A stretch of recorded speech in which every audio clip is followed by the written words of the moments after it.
Bonjour et bienvenue à cette édition de la Tribune TVHR.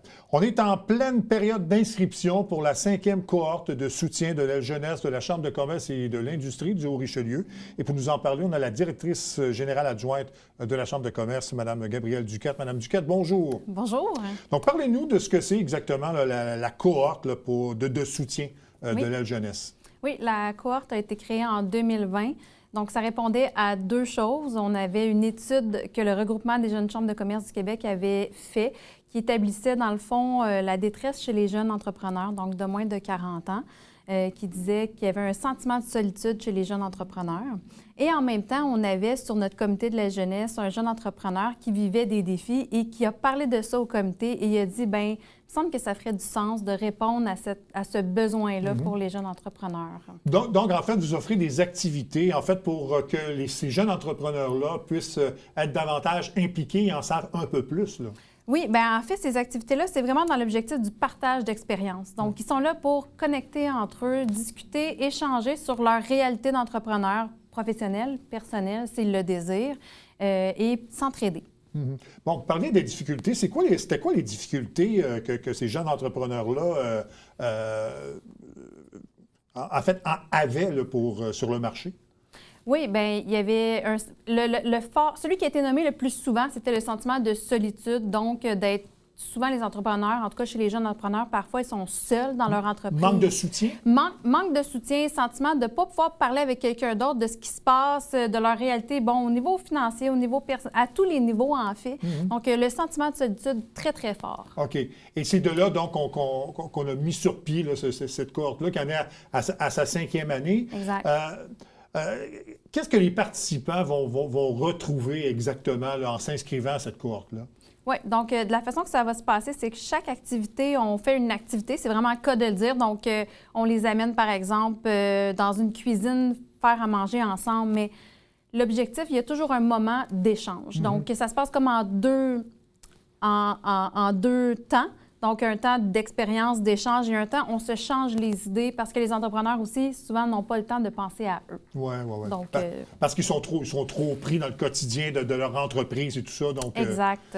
Donc, ça peut leur permettre d'aller chercher des idées, du soutien, puis de voir un peu comment ça marche ailleurs pour appliquer peut-être des choses que ces entrepreneurs-là n'avaient pas pensé pour leur entreprise. Exact. C'est vraiment ça l'objectif. Bon. Donc, à travers différentes activités, c'est un peu ça qu'on veut retrouver. Ces activités-là donc, vont être réparties. On est en période d'inscription, mais ça va commencer cet hiver. Oui. Donc, il y a plusieurs thèmes qui seront abordés au cours de la cohorte. Là, on va y aller un par un, puis peut-être expliquer un peu comment ça va fonctionner. Il y a d'abord la soirée brise-glace. Oui, donc évidemment, ça le dit, brise-glace, ils apprennent à se connaître, ils se posent des questions entre eux. Et évidemment, on a toujours quelqu'un qui est là, qui fait partie du comité de la jeunesse. Donc, c'est Anouk qui l'a fait l'année passée, qui vient challenger un peu les participants. Donc, mais là, ça va être vraiment plus un échange informel là, pour apprendre à se connaître. Bon. Deuxième thème aussi, c'est leadership et collaboration. Donc, ça le dit aussi, là, c'est d'aller chercher peut-être des trucs ou des idées là, pour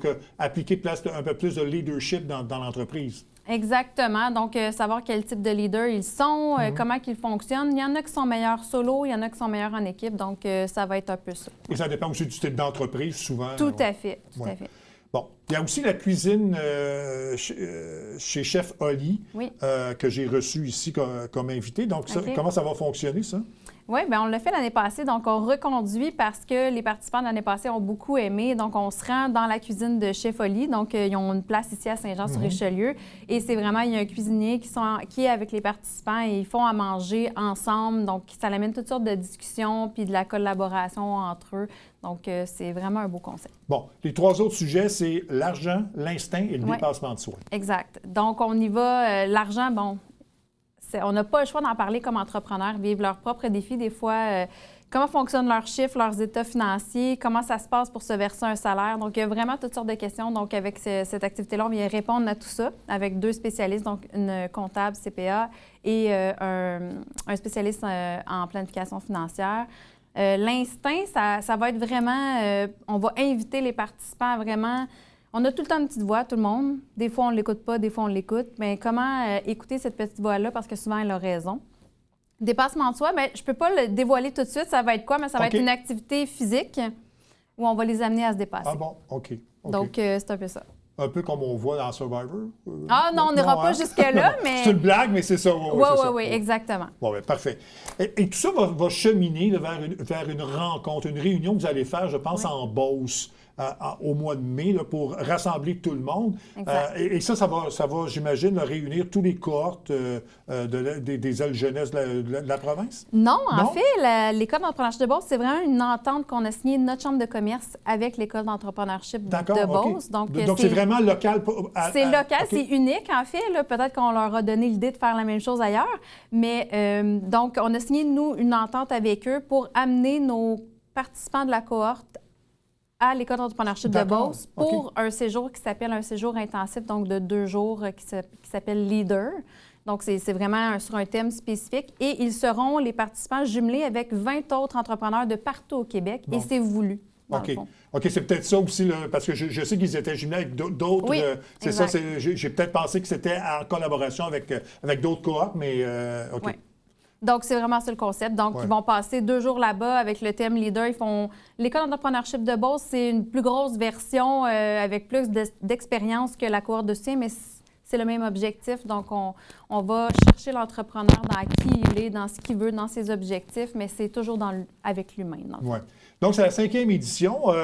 Comment on peut faire le bilan des 4 éditions précédentes là, au niveau participatif, au niveau peut-être qu'il y a du suivi qui a été fait avec les entrepreneurs qui ont participé. Comment vous résumez ces 4 années-là? C'est vraiment une belle évolution. Notre première année, en toute transparence, on essayait. On ne savait pas du tout qu'est-ce que ça allait donner, s'il allait avoir des participants. Donc, ce que j'aime avec la cohorte de soutien, c'est qu'après 5 ans, ce que je peux dire, c'est que on a vraiment, on s'est beaucoup amélioré dans ce qu'on veut offrir aux entrepreneurs parce qu'à chaque fois, on demandait aux entrepreneurs, est-ce que ça fait du sens pour vous, ce qu'on vous offre dans la cohorte? Est-ce que ça répond à quelque chose, à un besoin? Est-ce que ça vous a apporté quelque chose? Donc, on essaie de répondre à toutes ces questions-là pour pouvoir vraiment maintenant offrir une cohorte, je pense, qui est beaucoup plus juste.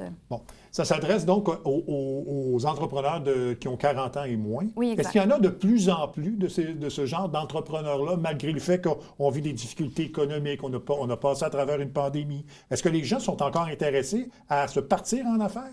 Je pense que oui. En tout cas, on le voit parce que la cohorte de soutien, il y a ça de beau, c'est que ça nous amène des entrepreneurs qu'on ne voit pas normalement. Donc, qui viennent s'inscrire à la cohorte, qui viennent tisser des liens avec d'autres entrepreneurs. Donc, est-ce qu'il y a encore de l'espace? Il y a encore des jeunes qui sont motivés et intéressés à partir des business? Oui. Ouais. Oui. Donc, si on s'adresse à un jeune entrepreneur, là, quelle raison vous donneriez à ces gens-là pour se joindre à la cohorte? Créer des liens. Créer des liens avec d'autres entrepreneurs qui vont vous écouter, qui vont peut-être, s'ils le désirent et si vous le désirez, vous conseiller. Créer un réseau. La Chambre de commerce, le Comité de la jeunesse, c'est ça. Hein? On veut offrir un réseau à nos membres et surtout aux membres, aux membres jeunesse. Parce que la force du réseau, c'est que tu ne te sens jamais seul quand tu es dans un réseau. Ouais, donc, c'est vraiment ça l'objectif. Oui, exact. Bon. Donc, ça, c'est l'aile jeunesse de la Chambre de commerce et de l'industrie qui s'occupe de la cohorte. J'ai reçu M. Milot à plusieurs reprises, qui est président directeur général de la Chambre de commerce. Quelle est la distinction qu'on peut faire entre les deux, à part que c'est l'aile jeunesse, là? Mais quelle distinction on peut faire des deux organismes, dans le fond? Là? Dans le fond, le Comité de la jeunesse, c'est un comité de la Chambre de commerce, donc ça fait vraiment partie de la Chambre. Ce qu'on veut, dans le fond, avec le Comité de la jeunesse, c'est vraiment offrir une adhésion à moindre coût. Justement, un jeune entrepreneur qui part sa business, qui commence, bien, l'argent n'est pas toujours là. Donc, on veut offrir une adhésion à moindre coût et l'accès à des activités à moindre coût. Donc, on veut agrandir le réseau des jeunes entrepreneurs, on veut les soutenir, on veut répondre à leurs besoins. Donc, le comité, bien, la Chambre le fait aussi, mais un jeune entrepreneur qui débute, on dirait que là, ça vient... S'il commence dès le début de son entreprise à se lier avec d'autres entrepreneurs, c'est comme partir du bon pied. Oui, c'est ça. Puis quand on n'a pas beaucoup d'expérience, aussi, on n'a pas la même vision des choses qu'un entrepreneur d'expérience, par exemple. Tout à fait, tout à fait. Donc, ça sert vraiment à ça. Bon, il y a la Chambre de commerce aussi, l'aile jeunesse, en fait, offre une bourse coup de pouce. Peut-être nous parler un peu de ce volet-là.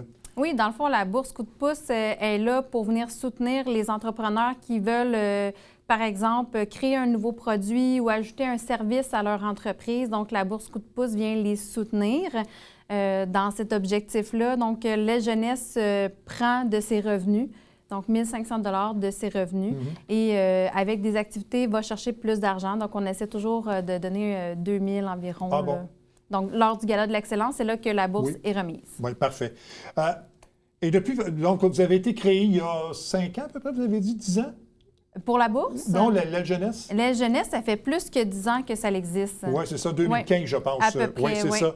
Et depuis la création, là, vous avez obtenu plusieurs mentions. Donc, ça indique en fait l'importance que vous avez dans le milieu de ce que vous faites pour les entrepreneurs. Bien, on l'espère, en tout cas, qu'on a un impact et que les jeunes entrepreneurs nous voient, nous entendent. Mais je dois l'avouer que nos bénévoles sur le comité de la jeunesse ont toute leur importance. Ils sont très présents, sont très impliqués. Autant ils sont impliqués au comité de la jeunesse qu'ils sont impliqués au niveau de la Chambre de commerce. Donc, ils viennent soutenir les autres activités de la Chambre également. Donc, l'implication de nos bénévoles, c'est super important. Bon.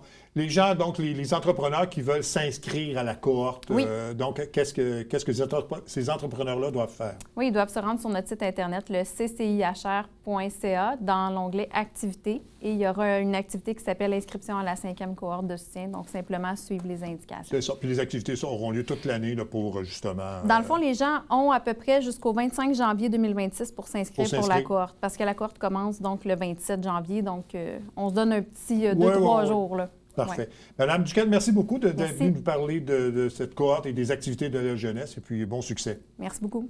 On fait une pause et on revient tout de suite après.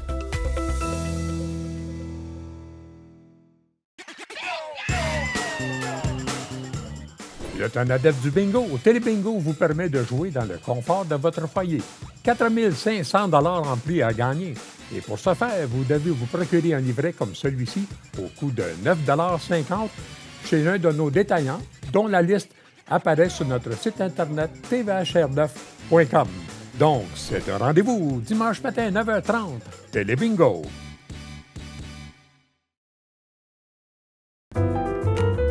À tous les mois, écoutez Dans l'œil de Miss Ray et rencontrez des artistes et des organismes qui contribuent à la diversité culturelle de notre belle région.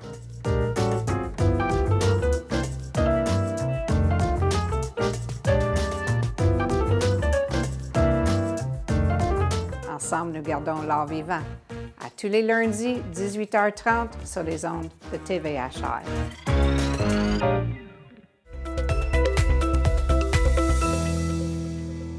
On a dévoilé tout récemment les chiffres d'une enquête québécoise sur le développement des enfants à la maternelle. En fait, un constat qu'on a fait pour le Haut-Richelieu particulièrement. Et pour nous en parler, je reçoa le directeur de la santé publique de la Montérégie, le docteur David Martin-Milot. Monsieur Milot, bonjour. Bonjour. Bon, avant de parler de cette enquête, tout récemment, on s'est tenu la 10e semaine la grande semaine des tout-petits, en fait, ce qui a été lancé à Chambly pour la région du Haut-Richelieu. Peut-être nous parler un peu de cette semaine-là et qu'est-ce qui est ressorti de cette journée qui a eu lieu au pôle culturel? Oui, en fait, c'est certain que la semaine en soi, c'est une belle occasion de faire valoir plusieurs événements, plusieurs initiatives. C'est un peu ce qui était derrière, en fait, c'était derrière l'idée justement d'une journée à Chambly le 19 novembre qui mettait de l'avant en fait une approche qu'on a développée en Montérégie, qui s'appelle l'approche univers, donc comme le mot univers, et qui se voulait, dans le fond, un événement dans lequel il y a plusieurs partenaires qui se rassemblent pour partager justement des innovations, pour partager des idées, pour faire ce qu'on appelle la concertation, finalement, ce qui fait qu'ensemble, on répond encore mieux aux besoins de différents partenaires. Puis, Univers, puis cet événement-là était beaucoup autour des besoins des services de garde éducatifs à l'enfance, les fameuses garderies, et savoir comment est-ce qu'on peut mieux les épauler, puis comment est-ce que, parce que justement dans l'enquête que vous mentionniez, on voit que le milieu de vie est très important, justement pour le développement des jeunes, des enfants. Donc, comment est-ce qu'on peut mieux faire dans ces milieux de vie-là, puis faire valoir justement tout le beau qui s'y fait? Oui. Parce que si on regarde spécifiquement le portrait là, en Montérégie, c'est 90 000 enfants, je pense, de 0 à 5 ans. Donc, l'intervention auprès de ces enfants-là, c'est primordial. Exact. Puis, je me suis plu à compter un peu si on fait 90 000 si on le multiplie par 80, l'espérance de vie, à peu près, la population se retrouve à plus de 7 millions d'années que ces intervenants-intervenantes-là impactent au quotidien parce que d'investir chez les tout-petits, c'est là que le cerveau se construit. Il y a 700 connexions qui se font à la seconde chez les tout-petits dans nos cerveaux. Vous imaginez à quel point on peut influencer ça, puis faire que finalement, même la structure du cerveau nous aide à faire des meilleurs choix plus tard. Puis, bien sûr, il y a toujours aussi le développement social, le développement des différents domaines, donc du développement global des enfants là, qui sont à investir un peu mieux. Quelles sont les actions concrètes qu'on peut faire? Je pense que vous avez lancé une opération, l'opération Colibri. Là. Et c'est quoi les actions concrètes qu'on peut faire? Exact. Opération Colibri, en fait, c'est un espace de concertation, comme je le mentionnais, donc des rencontres qui sont fort utiles pour partager des enjeux puis essayer de trouver des solutions communes à des enjeux complexes. Mais je peux vous donner des exemples de projets peut-être plus précis, si vous souhaitez. Donc, il y a le projet Lire à deux, qui est fort intéressant. C'est, dans le fond, des orthophonistes qui se sont rassemblés avec la table de concertation grandiose, avec le soutien du programme Agerto, puis qui, ensemble, ont sélectionné des livres pour les tout-petits, les 0-5 ans, et ont donné aussi, ou ont rendu disponibles plutôt des fiches de défis langagiers pour que les parents puissent aller louer les livres, les amener à la maison, puis devenir eux-mêmes les principaux acteurs, finalement, du meilleur développement pour leurs enfants. Donc, ça développe certaines aptitudes chez les enfants. On a aussi un programme d'éducation par la nature du CPE Copains d'abord, qui, eux, ont pu voir, en fait, les bénéfices d'amener des activités du CPE à l'extérieur. Puis on voit qu'à l'extérieur, dans un environnement naturel, pas seulement ça développe la conscience écologique, puis en plus, les liens qu'on peut faire avec la nature puis entre humains, mais aussi ça fait que les enfants étaient plus enclins à pousser leurs limites. Puis on sait que l'activité physique, c'est un peu plus difficile chez les enfants. Chez les tout-petits, il faut mettre en place les bonnes pratiques en jeune âge, donc c'est des initiatives qui sont fort intéressantes. C'en est deux parmi plusieurs autres qui sont partagées. Bien, j'aimerais avant de parler de l'étude en tant que telle, j'aimerais peut-être qu'on parle du comportement de ces jeunes-là. Je pense qu'il ne faut pas sous-estimer leur capacité d'apprendre, leur capacité de vouloir découvrir plusieurs choses. Je suis grand-père, mon petit-fils a presque 3 ans. Je vois l'émerveillement dans ses yeux à chaque fois qu'il voit quelque chose de nouveau. Il fait des gestes qu'on fait au quotidien. Je pense que c'est important de saisir un peu tout ce qu'un enfant peut absorber comme information, parce qu'il ne faut pas sous-estimer ça. Là, pas parce qu'il est jeune qu'il ne peut pas absorber de l'information. C'est vrai. Et on dit souvent, les jeunes, on sourit à les entendre comprendre le monde d'une autre façon, d'une façon qu'on juge parfois naïve, mais qui est pleine d'optimisme. Puis, tu sais, on voit même sur les études autour de la discrimination, tout ça, c'est des choses qui s'apprennent socialement. Donc, les jeunes, ils ont plein de pureté puis de bonheur à nous apporter si on pouvait les écouter encore plus pour nous dire comment ils aimeraient qu'on développe des environnements avec eux d'une façon adaptée. Mais il y a beaucoup de sagesse chez les tout-petits, je pense qu'on peut aller chercher un peu plus. Il ne faut pas oublier, autour des tout-petits, il y a les parents aussi. Puis les parents, on doit les écouter, peu importe le milieu, même dans les milieux où il y a une plus grande défavorisation, ça demeure les experts, les expertes, en fait, du développement de leurs tout-petits, ceux qui les connaissent le mieux. Donc, il faut les entendre aussi, puis il faut qu'ils fassent partie des discussions avec les services de garde, puis avec les autres acteurs scolaires, du réseau de la santé pour améliorer le mieux-être des tout-petits. Oui, tout à fait. Bon, on va parler maintenant de cette enquête là, qui a été faite sur le développement des enfants. On a ciblé là, vraiment le niveau de la maternelle.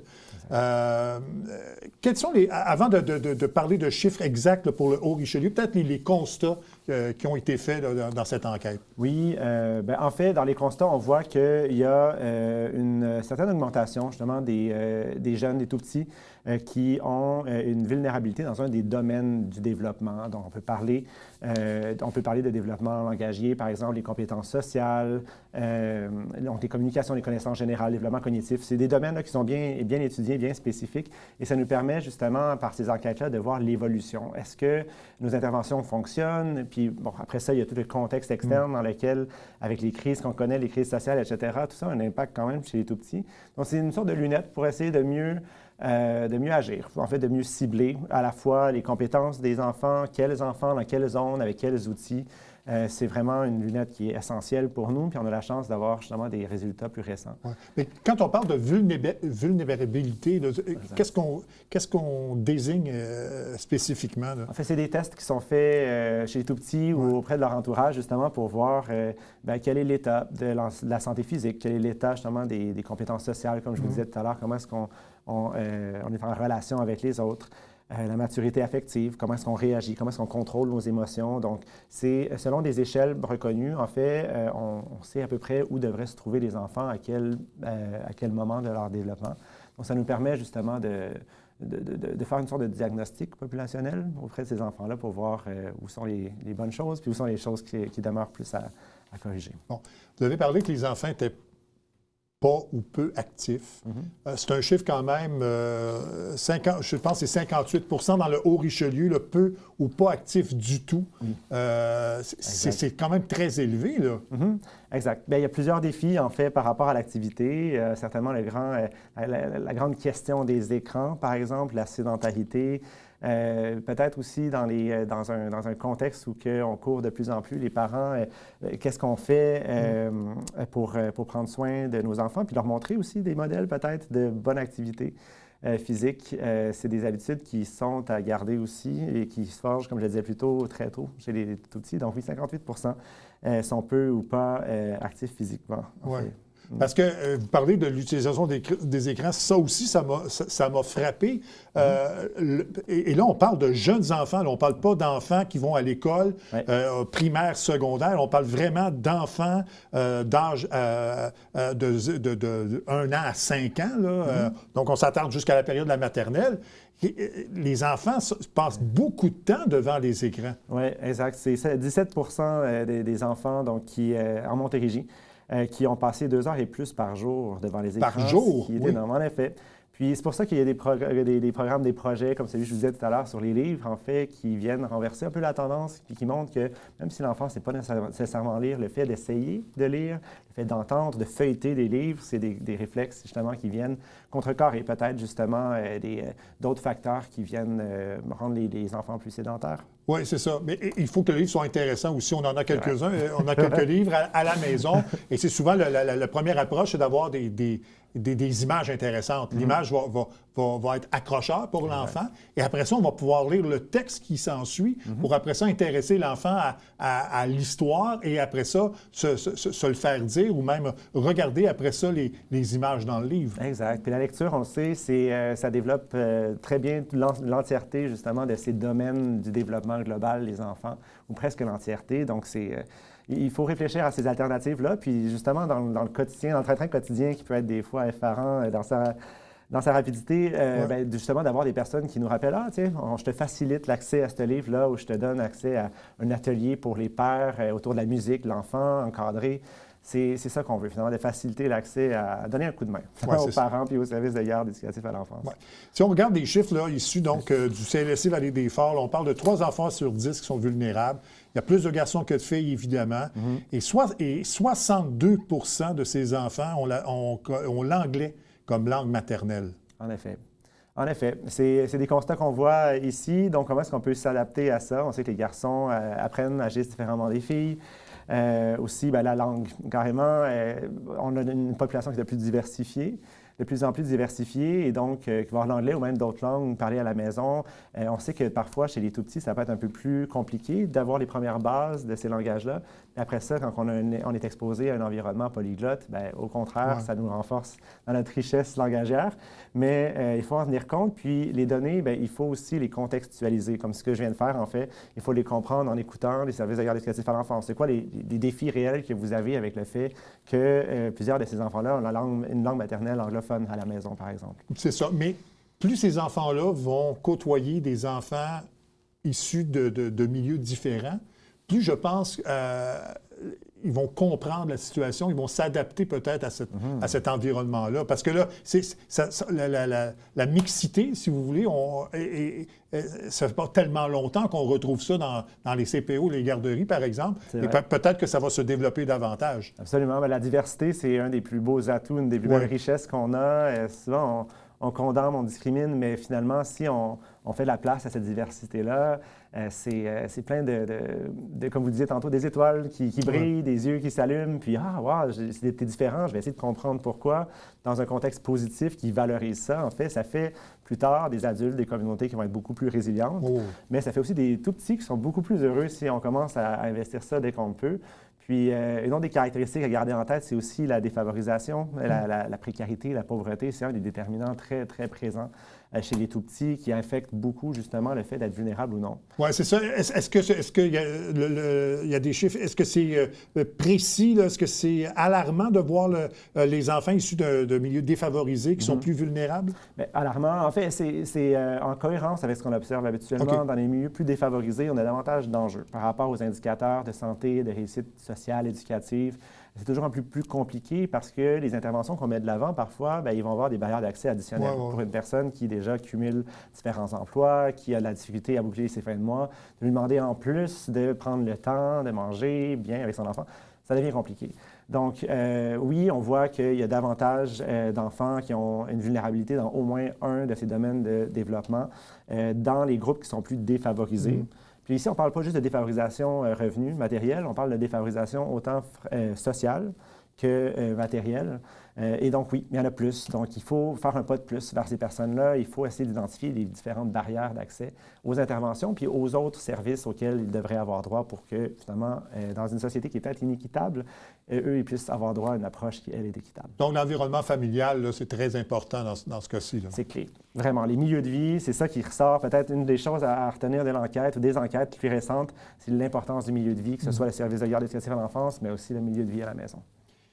Dr. Mineault, merci beaucoup. Je pense que ce sont des chiffres, on les a vus à l'écran de toute façon, ce sont des chiffres qui nous font réfléchir.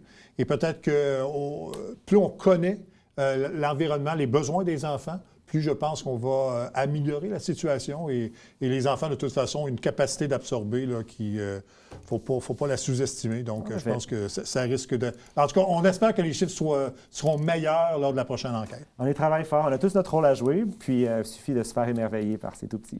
Merci beaucoup. Allez, merci à vous.